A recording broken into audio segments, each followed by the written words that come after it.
నమస్తే, వీటీవీ ప్రైమ్కి స్వాగతం. సరిగ్గా ఇదే రోజు అంటే ఇప్పుడు మనం ఈ వీడియో చేస్తున్నది నవంబర్ 6వ తారీఖు నాడు. నవంబర్ 6వ తారీఖు నాటికి జగన్మోహన్ రెడ్డి తన ప్రజా సంకల్ప యాత్ర ప్రారంభించి 8 సంవత్సరాలు అవుతుంది. 8 సంవత్సరాల్లో తన ప్రస్థానాన్ని గనక ఒక్కసారి మనం విశ్లేషిస్తే ఇందులో మెరుపులు, మరకలు, వెలుగులు, నీడలు ఈ రెండు కూడా ఉన్నాయి. వీటికి కారణాలు ఏంటి అంటే ఒక ఉవ్వెత్తున లేచినటువంటి ఒక పైకి లేచినటువంటి అల ఎంత బాగా పైకి లేచిందో అంతే వేగంతో కింద పడిపోవడం అనేటువంటిది ఒక రకంగా సంచలనాత్మకమైనటువంటి అంశంగానే చూడాలి. Whether it is positive or negative. ఎందుకు జరిగింది ఈ రకమైన పరిస్థితి అంటే, అసలు ఈ యాత్ర ఆయన ఆంధ్రప్రదేశ్ విడిపోయిన తరువాత ఒక సీనియర్ మ్యానే ఈ రాష్ట్రాన్ని ఉద్ధరించగలుగుతాడు కాబట్టి అప్పటికి ఒక రకమైనటువంటి వ్యతిరేకత ఉంది చంద్రబాబు నాయుడు గారి మీద. ఉన్నా కూడా ఏం చేశారంటే చంద్రబాబు నాయుడు గారు మాత్రమే ఈ రాష్ట్రాన్ని గాడిలో పెట్టగలుగుతారు అనేటువంటి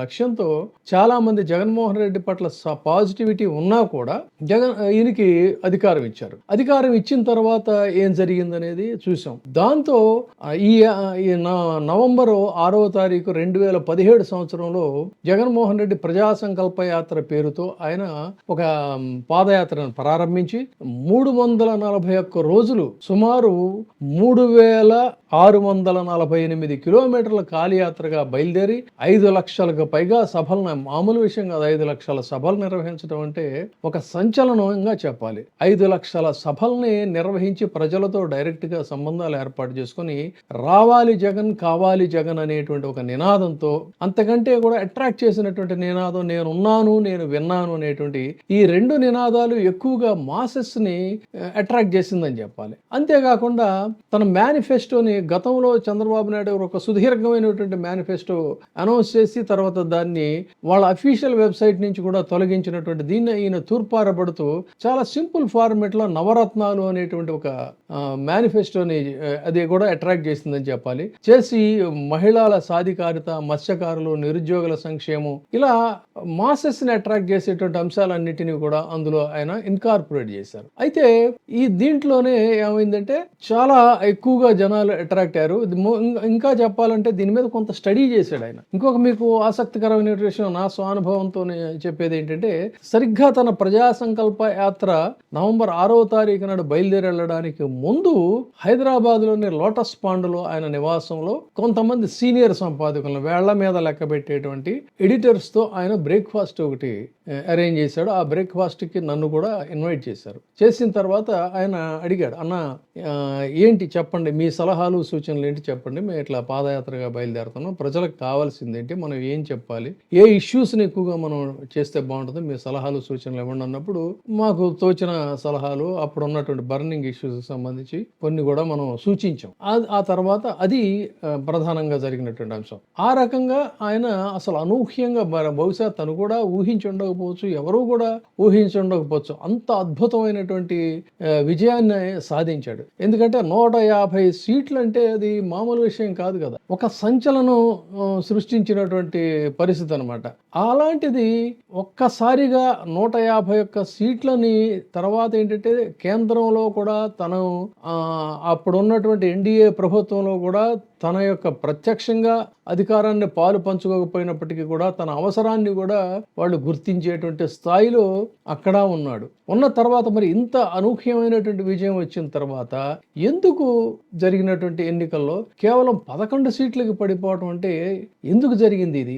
దీనికి చాలా మంది చాలా రకాలైనటువంటి విశ్లేషణలు చేస్తున్నారు. మనం దాని గురించి కూడా అసలు మనం మాట్లాడలేదు. కాకపోతే ఇక్కడ గమనించాల్సింది ఏంటంటే, వీళ్ళు జనరల్ గా చెప్పేది ఏంటంటే దీనికి సంబంధించి వస్తున్నటువంటి విశ్లేషణ, ఆయన గెలిచిన తర్వాత ఏదైతే చెప్పాడో ప్రజలతోనూ కార్యకర్తలతో అసలు ఇంటరాక్షన్ లేకుండా పోయింది. ముఖ్యంగా డెవలప్మెంటల్ యాక్టివిటీస్, పారిశ్రామికీకరణకు సంబంధించి పూర్తిగా నిర్లక్ష్యం వహించినటువంటి సందర్భం. అంటే ఉద్యోగాల కల్పనలో కానీ, సంక్షేమంలో కానీ, కాదన్నట్లయితే పరిశ్రమలను తీసుకురావడంలో కానీ పూర్తిగా ఆయన వైఫల్యం చెందారు. కేవలం డబ్బులు పంచడానికే పరిమితం అయ్యారు అనేటువంటిది ఒక బలంగా ప్రజల్లోకి వ్యాప్తి చెందింది. అంటే అసలు ఇది ఒక పరిపాలన కాదు, ఇది ఆర్థికంగా అప్పులు తీసుకొస్తున్నాడు, రాష్ట్రాన్ని విధ్వంసం చేసేసాడు అనేటువంటి ప్రచారాన్ని చాలా బలంగా చేశారు. ఇందులో వాస్తవాలు ఏంటి అనేది ఒకసారి మనం గమనిద్దాం చాలా బ్రీఫ్ గానే. తను అధికారంలోకి వచ్చిన తర్వాత తన మేనిఫెస్టో ప్రకారంగా చెప్పింది ఏంటి అన్నట్లయితే, ప్రజలతో ప్రత్యక్ష సంబంధాల ద్వారా వాళ్ళ యొక్క జీవన శైలి, వాళ్ళ స్థితిగతులు, ఆర్థిక పరిస్థితులు, ఆరోగ్యం ఇవన్నీ కూడా గమనించి తన ప్రయారిటీని తనన్నాడు. తన ఆర్థిక విధానం ఏంటి అని అంటే ప్రజా సంక్షేమమే నా నినాదం అని చెప్పని ముందే చెప్పాడు ఆయన. ఆ ప్రకారంగా ఏంటంటే ఫస్ట్ మన టాప్ ప్రయారిటీ ఏంటంటే వాళ్ళ యొక్క జీవన విధానాల్ని మెరుగుపరచాలి. దానికోసం అని చెప్పని ఆయన విద్య, వైద్యం, ఆరోగ్యం, సంక్షేమం వాటి మీదే కాన్సన్ట్రేట్ చేసి ఆ పథకాలన్నిటిని కూడా ప్రవేశపెట్టినటువంటి పరిస్థితి. తర్వాత ఈలోపు కోవిడ్ వచ్చింది. నిజానికి కోవిడ్ లో ఇంత నష్టం జరగకుండా గనక ఆయన చేసిన దీన్ని అదే చంద్రబాబు నాయుడు గారు అయ్యున్నట్లయితే అసలు గోరంతల కొండదలుగా దాన్ని పబ్లిసైజ్ చేసేవాడు. ఒక పెద్ద ఫాల్ట్ జగన్మోహన్ రెడ్డికి సంబంధించినటువంటి ఫాల్ట్ ఏంటి చెప్పాలంటే, తన పాలనలో చాలా చెప్పుకోదగినటువంటి అంశాలు ఎన్నో చేశాడు. కానీ దానికి ప్రాపర్ పబ్లిసిటీ అనేటువంటిది లేదు. ఆ పబ్లిసిటీ లేకుండా తన పని ఏదో తను చేసుకుంటూ పోవడం, ఆ ప్రాసెస్ లోనే విశేషమైనటువంటి ప్రాణ నష్టాన్ని నివారించినటువంటిది ఒక పెద్ద రికార్డు ఇది కోవిడ్ కి సంబంధించి. తర్వాత అనేక మంది జీవన ప్రమాణాలు మనం రీసెంట్ గా కూడా ఒక వీడియోలో చెప్పాం. ఆంధ్రప్రదేశ్ రాష్ట్రంలో కేరళతో పోటీ పడి మరి అత్యల్ప పేదరికం ఉన్నటువంటి రాష్ట్రంలో ఒక గ్రోత్ రేట్ అనేటువంటి దాన్ని ఈయన జీవన శైలిని పెంచాడు. అది ఒక రికార్డు. దాని గురించి కూడా చెప్పుకోలేని పరిస్థితి. తర్వాత ఇక పరిశ్రమలకు సంబంధించి ఇప్పుడు ఏ గూగుల్ అని ఏదైతే చెప్తున్నారో ఆ రోజున గూగుల్కి శ్రీకారం చుట్టింది తనే. ఈ పవర్ వీటికి సంబంధించి ఏదైతే ఉందో అదే ఆ రోజు తను చేసింది అదే. విశాఖపట్నంలో అనేక పరిశ్రమలకి రూపకల్పన చేసిన పరిస్థితి ఏటో రాయలసీమలో కానీ వీటికి కానీ ప్రాజెక్టులకు సంబంధించి అన్ని కూడా ప్రారంభించి కేవలం 2 సంవత్సరాలు కోవిడ్కి పోతే మిగిలినటువంటి ఇంకా 2.5 సంవత్సరాలు 6 నెలలు కూడా మనం తీసేయాలి. ఆ 2.5 సంవత్సరాల్లో ఎన్నో ప్రాజెక్టులకి ఎన్నో డెవలప్మెంటల్ యాక్టివిటీస్ శ్రీకారం చుడితే వాటి గురించి చెప్పుకోవడం తెలియలేదు. కేవలం ఇక వీళ్ళు విధ్వంసం అని చెప్పని ఒక బలమైనటువంటి మీడియా కూడా ఏమైందంటే ఒక భయంకరమైనటువంటి దుష్ప్రచారాన్ని చేయటాన్ని ప్రజలు విశ్వసించారు. కారణం ఏంటి అంటే ఒక్కటి మాత్రం కార్యకర్తలతో తన ఇంటరాక్షన్ తగ్గిపోయింది. అది హీ హాజ్ కన్ఫెస్డ్ హిమ్సెల్ఫ్. ఇటీవల జరిగినటువంటి సమావేశాల్లో ఆయనే కనిపించాడు. ఎందుకు కార్యకర్తలు అంటే వాళ్ళ మీద నిర్లక్ష్యము, పదవి అహంకారంతో కాదు. ముందు ఏదో చేసేయాలి, మనకు టైము 2 ఏళ్ళు కోవిడ్ లో పోయింది, రిమైనింగ్ దీంట్లో మనం డెవలప్మెంటల్ యాక్టివిటీస్ లో చేసుకుంటూ వెళ్ళిపోవాలి, వాళ్ళ సంగతి సంబంధించి మన వాళ్ళు చూసుకుంటుంటారు అనేటువంటిదే తప్ప అక్కడ నెగ్లిజెన్స్ అనే దానికి ఏంటంటే ఇది ప్రాపర్ రీజన్. కానీ కార్యకర్తల మనోభావాలు ఖచ్చితంగా దెబ్బతిన్న తర్వాతే అది కొంత ఇంపాక్ట్ పోలింగ్ వ్యవహారాల్లో అది కొంత ఖచ్చితంగా ఒక ఇంపాక్ట్ అనేది కనిపించింది. ఇది ఇక్కడ గమనించాల్సిన అంశం. సో ఈ పరిస్థితుల్లో అయితే మరి 11 సీట్లకి పడిపోయాడంటే పూర్తిగా పార్టీ నిర్వీర్యం అయిపోయిందా, ప్రజలు పూర్తిగా తిరస్కరించారా అని అంటే ఒక్కసారి లెక్కలను గనక పరిశీలించినట్టయితే వైఎస్ఆర్సీపీ అన్ని అసెంబ్లీ స్థానాలకు సంబంధించి పరిశీలించినట్టయితే 39.37% ఓటు శాతం సాధించింది అనేటువంటిది. మరి గతంలో సాధించింది ఎంత అంటే 49.95%. అంటే ఇంచుమించుగా ఒక 10% ఓట్లు అనేటువంటివి మాత్రమే తగ్గాయి తప్ప 11 సీట్లకి పరిమితం అయిందంటే పూర్తిగా బలహీనపడిపోయింది, నిర్వీర్యం అయిపోయింది అనేటువంటిది అయితే కాదు. ఇంచుమించుగా అధికార కూటమిలో ఒక పోలరైజేషన్ జరిగింది. ఇక్కడ గమనించాల్సింది ఇది.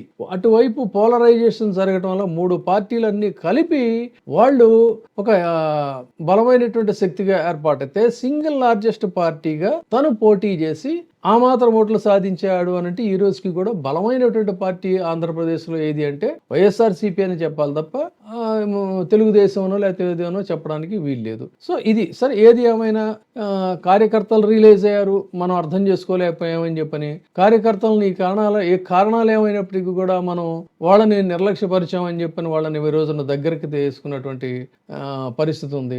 ఇక ప్రజలు కూడా ఏంటంటే ఏ దుష్ప్రచారాలకైతే విశేషంగా ఆకర్షితులయ్యారో అవన్నీ కూడా ఇవాళ మొత్తం ఒక్కొక్కటిగా మబ్బులు తొలగిపోయినట్టుగా రిలీజ్ అవుతున్నటువంటి పరిస్థితుల్లో జగన్మోహన్ రెడ్డి ఏం చేశాడు గతంలో, మనం ఎలా అపార్థం చేసుకున్నాం అనేది వాళ్ళు కూడా గ్రహిస్తున్నటువంటి పరిస్థితి. సో ఈ 8 సంవత్సరాల ప్రస్థానంలో వెలుగు నీడలు అనేటువంటి ఇది ఒక మాస్ లీడరు ప్రజల్ని చీట్ చేస్తే తప్పు కానీ ప్రజలకు మంచి చేసి తను దుష్ప్రచారాల వల్ల తను ఇదయ్యాడనే దాన్ని ఈ రోజున ప్రజలు గ్రహిస్తున్నారు. తర్వాత డెవలప్మెంటల్ యాక్ట్ అప్పులకు సంబంధించి కూడా ఆ రోజు జగన్మోహన్ రెడ్డి చేసిన అప్పుని ఇప్పుడు పోల్చుకున్నటువంటి అప్పులను చూస్తే జనాలకి మతిపోయేటువంటి పరిస్థితి. ఇది ఒక్కటి చాలు, ఇంకా మిగతా ఎన్ని చెప్పుకుంటూ పోలికలు పొంతనలు అనేటువంటి అనవసరం. కాబట్టి ఇది ఈ 8 సంవత్సరాల ప్రస్థానంలో మరుపులు, మెరుపులు, మరకలు, వెలుగులు, నీడలు. సో రాబోయేటువంటి కాలంలో ఇప్పుడు కార్యకర్తలు, మిగతా శ్రేణులు అందరూ కూడా ఇదయ్యారు కాబట్టి పొలిటికల్ గవర్నెన్స్ పేరుతో